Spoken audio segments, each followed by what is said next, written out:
Nama pedang ini Naga Puspa. Selamatkan dia.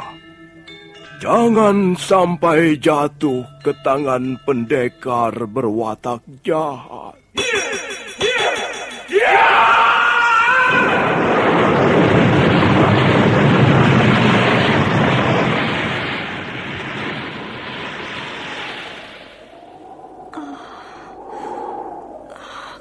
Kakang Kamandanu, kau masih juga tidak percaya bahwa aku mencintaimu. Meisin, maafkan aku, Meisin. Meisin. Meisin!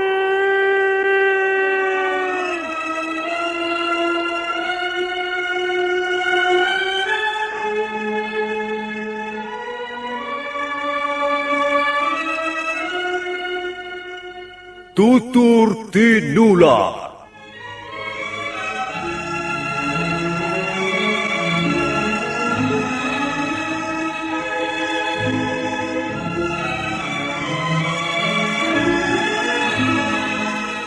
Sebuah sandiwara radio serial, produksi Sanggar Cerita dan Teater Sanggar Prativi.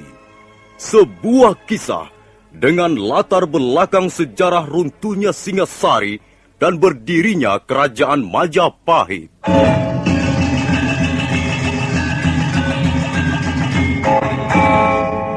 Sandiwara ini didukung oleh pemain-pemain radio yang sudah ternama.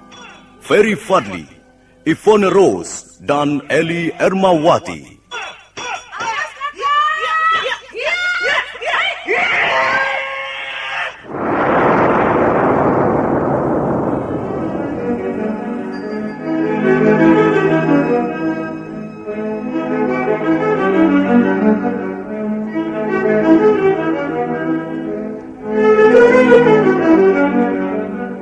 Cerita ini ditulis dan disusun oleh S. Tijab.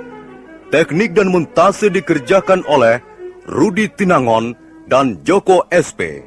Sutradara EWS Yuwono.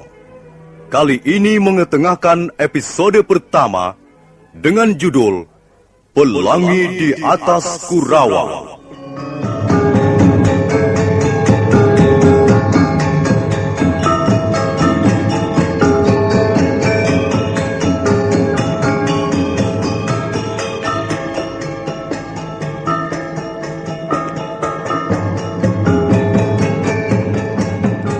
Dalam seri yang ke-21 ini, dibantu oleh para pemain, Lukman Tambose sebagai Empu Bajil, Rusli sebagai Rangga Lawe, Margaret sebagai Dewi Sambi, Wawan Gewe sebagai Gangga Dara, Benny sebagai Jarawaha, Iwan sebagai Prana Raja, Petrus sebagai Jaran Bangkal, Surya Tanjung sebagai Jaran Lejong, Hari Aki sebagai Empu Hanggareksa, dan Nusri pembawa cerita.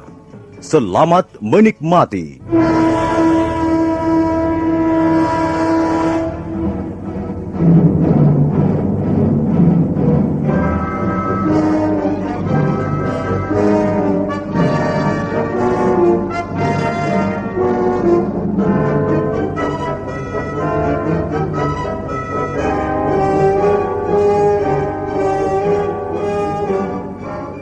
Wanita berparas cantik itu masih tertawa, dan mereka yang berkumpul di halaman hanya melihat sambil bertanya-tanya dalam hati apa maksudnya.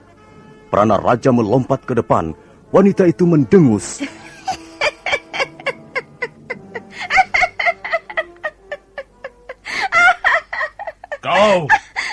Kau pun seperti pernah kulihat.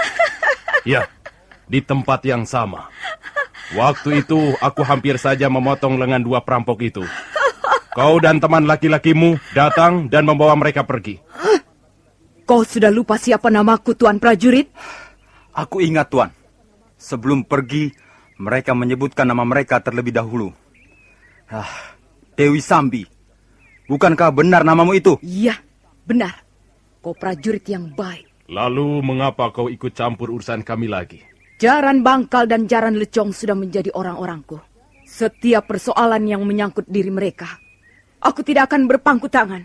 Aku pasti ikut campur. Apakah kau bermaksud membela anak buahmu yang telah membuat kesalahan? Mereka membuat kesalahan. Kesalahan apa?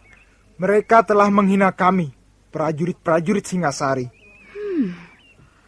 Apa benar begitu? Biarlah, aku akan tanyakan pada yang bersangkutan. Apa yang telah kau katakan pada mereka sehingga mereka merasa terhina, Jaran Bangkal? Oh, saya tidak mengatakan apa-apa, Tuanku Putri Sambi. Adik Jaran Lejong yang telah bertengkar dengan orang itu. Kau telah berkata apa, Jaran Lejong? Saya hanya berkata bahwa prajurit Singasari berpakaian bagus.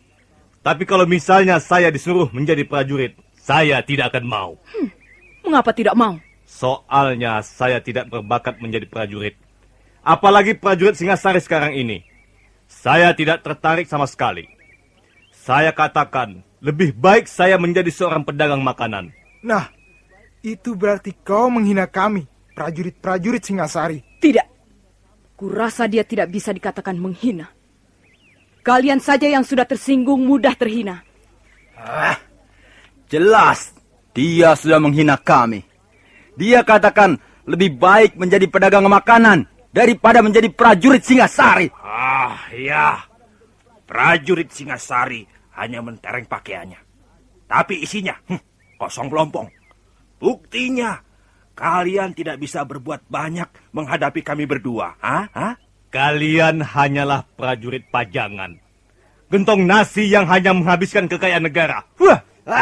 Kurang ajar kau. Tunggu. Kau tidak usah terburu nafsu menunjukkan ketajaman mata pedangmu. Minggir kau perempuan. Jangan berdiri di hadapanku. Aku tidak ingin melihat kalian menyakiti anak buahku. Kalau masih ada yang nekat, aku akan mengambil tindakan demi keadilan. Jangan banyak mulut. Minggir. Atau ujung pedangku ini akan mencoreng-moreng wajahmu dengan darah. Ya!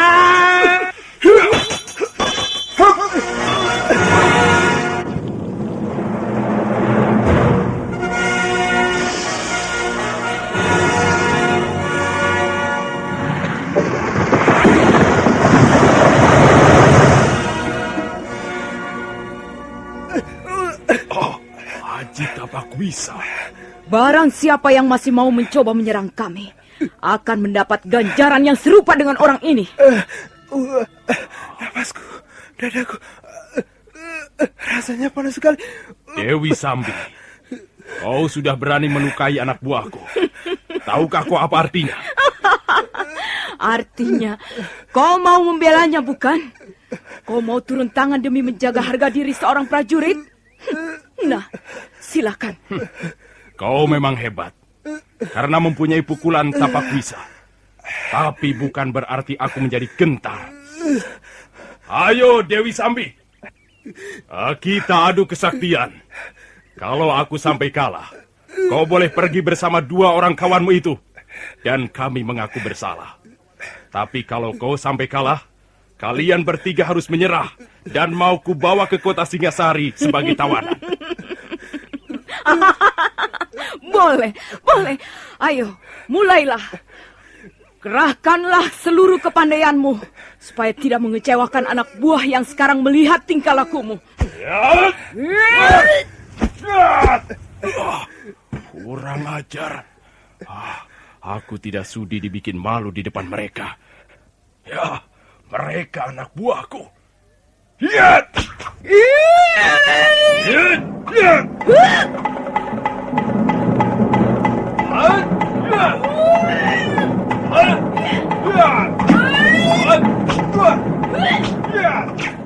Angin pedang Prana Raja bersuitan membabat kiri kanan.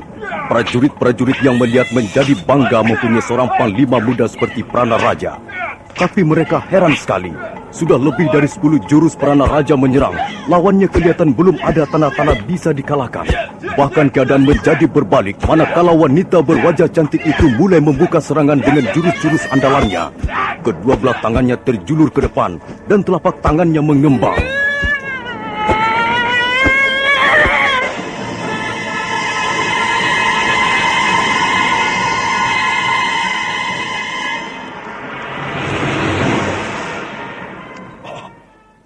tuanku. Iya, tuanku telah menyelamatkan nyawa saya. Kurang ajar.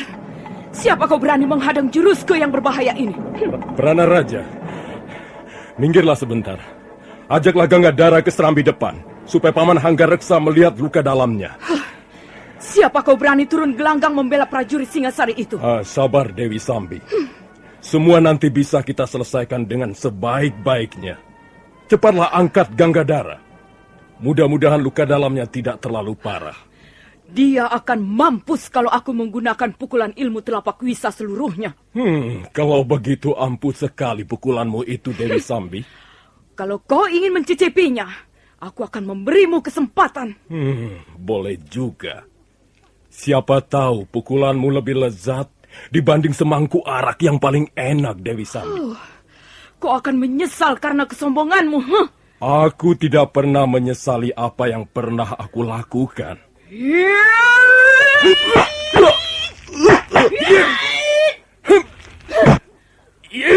Bagus. Agaknya kali ini aku mendapat lawan yang seimbang. Awas, berhati-hatilah.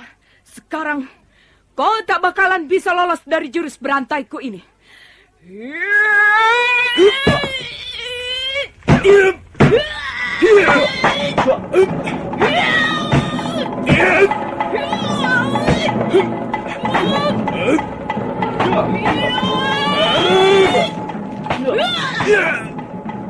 Memang benar apa yang dikatakan wanita berparas cantik yang bernama Dewi Sambi itu. Laki-laki tegap perkasa yang kini menjadi lawan tandingnya tak lain adalah Rangga Lawe sendiri, mampu mengimbangi permainan jurus-jurus mautnya. Sementara itu di pihak Rangga Lawe tidak kurang herannya. Sekalipun seorang wanita, kemampuan Dewi Sambi tak boleh dianggap enteng. Apalagi pukulan Aji Tapak Wisa yang mengandung racun. Kalau sampai dia lengah, bisa roboh menjadi korban pukulan maut itu. Karena itu, Rangga Lawe terpaksa menggunakan tenaga dalamnya untuk menahan arus pukulan yang terasa semakin panas dan berbahaya.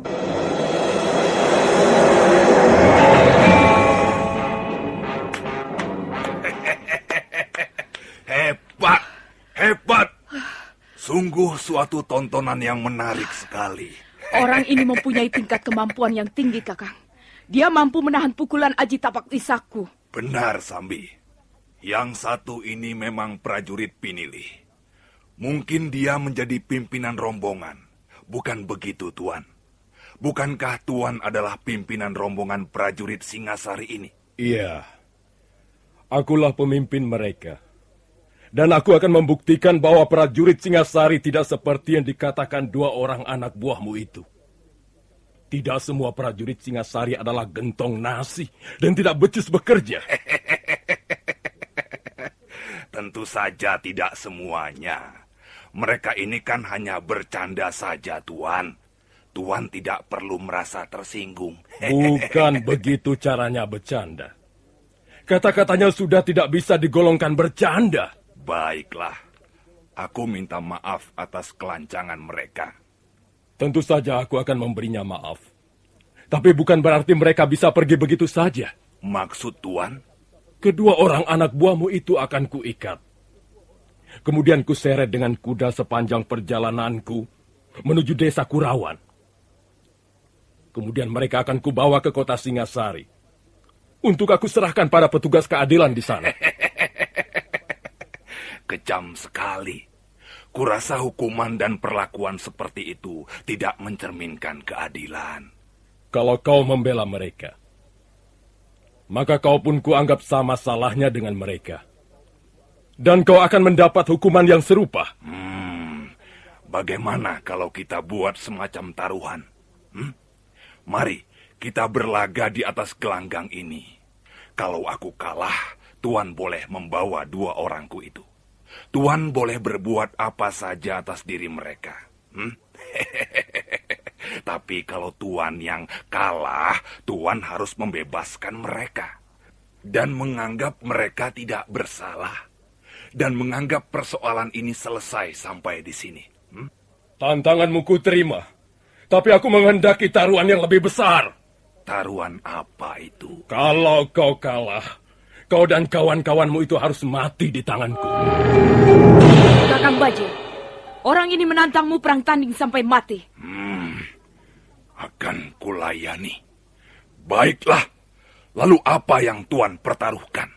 Kalau kau dapat mengalahkan aku, maka aku akan meletakkan jabatanku sebagai Panglima Perang Kerajaan Singasari sebelum kuserahkan nyawaku padamu.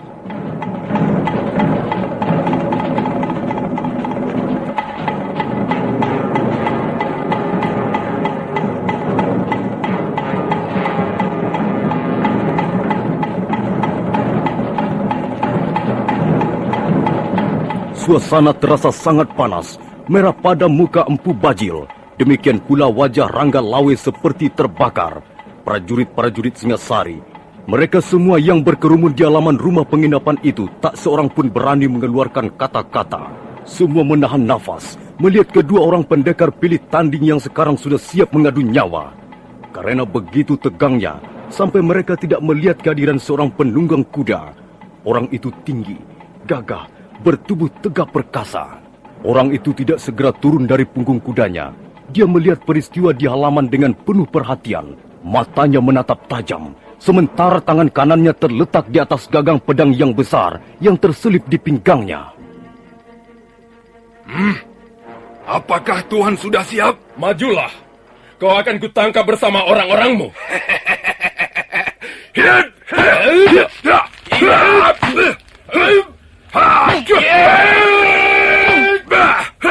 Babo-babo. Tenagamu seperti tenaga 2 ekor banteng jantan ditumpuk menjadi satu. Nah, terimalah seranganku yang kedua ini.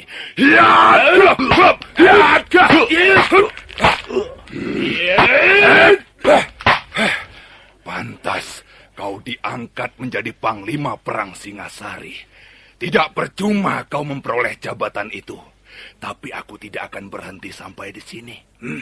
Sambi, lemparkan tongkatku. Terimalah, Kakang.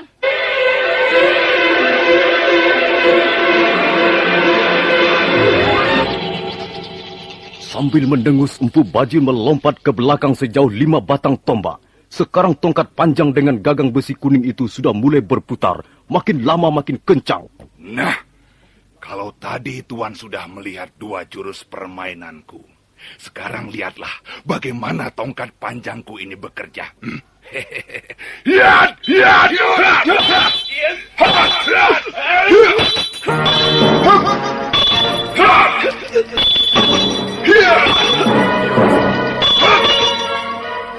Tongkat panjang Empu Bajil berputar bagaikan kitiran menyambar kiri kanan. Suaranya membuat kecut hati mereka yang berada di pihak lawannya.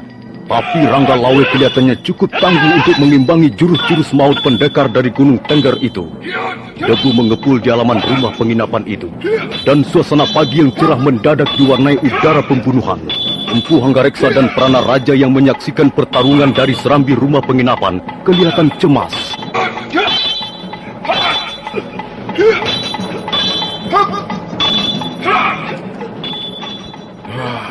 Luar biasa permainan tongkatnya. Hati saya menjadi was-was juga, Tuan Prana Raja. Jangan cemas, Tuan Hanggareksa. Gusti Rangga Lawe bukanlah seorang pendekar sembarangan. Di Istana Singasari, beliau tergolong pendekar kelas 1. Barangkali hanya Gusti Lembu Sora yang pantas disejajarkan dengan beliau. Wah, hati saya agak tenang mendengar penjelasan Tuan. Tapi saya masih belum bisa melihat kenyataan ini. Bahwa ada seorang bertubuh cepol yang nampaknya bisa diangkat dan dilemparkan ke sana kemari dengan mudah. Tapi nyatanya, pendekar seperti Gusti Rangga Lawe bisa dibuat kerepotan.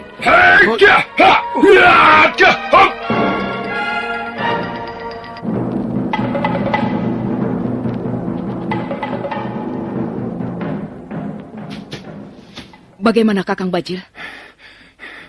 Panglima Perang Singasari ini memang benar-benar tangguh.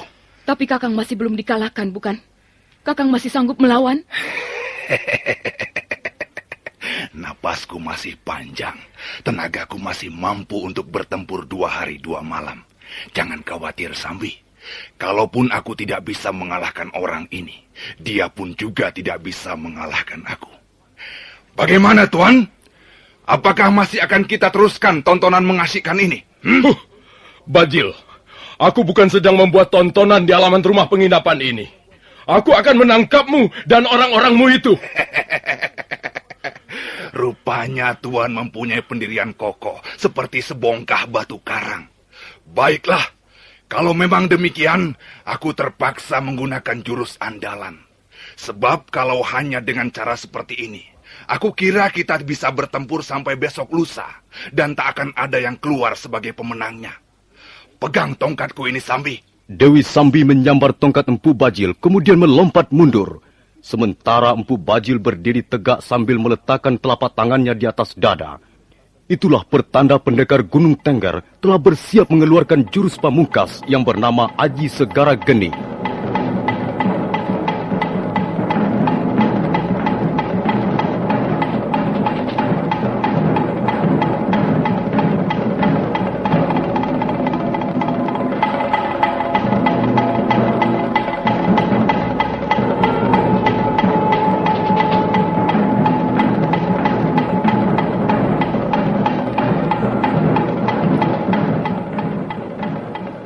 Empu Bajil sambil tetap menyilangkan tangan di depan dada, mulai menyedot nafas perlahan-lahan. Mendadak tubuh orang cebol itu bergetar hebat sekali. Rambutnya seperti ikut bergetar. Rangga Lawe tahu bahwa musuhnya kali ini benar-benar ingin mengadu kesaktian. Maka dia pun segera membuat persiapan. Kedua tangannya membuat suatu gerakan melingkar 3 kali dan akhirnya bersidakap, sementara kedua matanya terus memancar dengan tajam ke arah lawannya.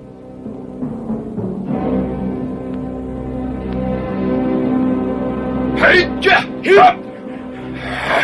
Aji Segara Geni, lihat!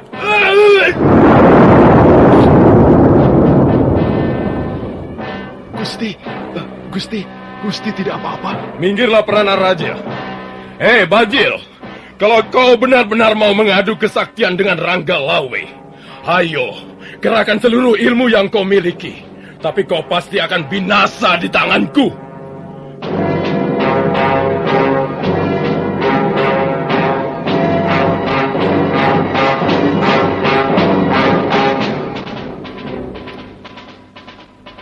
Selesai mengucapkan kata-katanya, Rangga Lawe segera menghunus kerisnya yang sudah terkenal ampuh yang bernama Megalamat.